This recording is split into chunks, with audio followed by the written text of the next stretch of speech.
এটা ছিল সুমির বাড়ির ফার্স্ট দিনের সকাল, এবং সকালবেলা উঠে গেছি আমরা তাড়াতাড়ি, কেন কি সেদিন ছিল ওদের বাড়ির পুজো।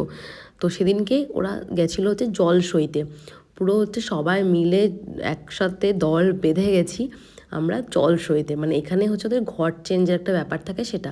আর এগুলো পুরো বাজিয়ে বাজিয়ে গেছি। এগুলো কি বলে আমার এই মুহূর্তে নামটা মনে পড়ছে না, তোমরা জানলে অবশ্যই জানিয়ে যেও। এবং তারপরে ওখান থেকে আসার পর আমি বসে গেছিলাম সুমিকে রেডি করতে, এবং ওকে ফুল রেডি করে দেওয়ার পরে এই যে ফাইনাল লুকটা বেরিয়েছে।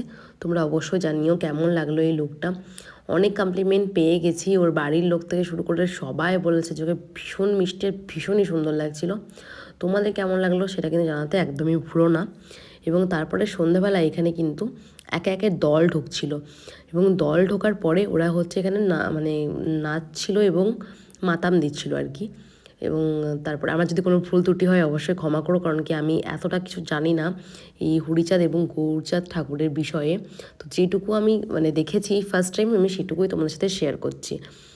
আর তোমাদের কেমন লাগলো অবশ্যই কিন্তু জানিয়ে যাও। চলো টাটা।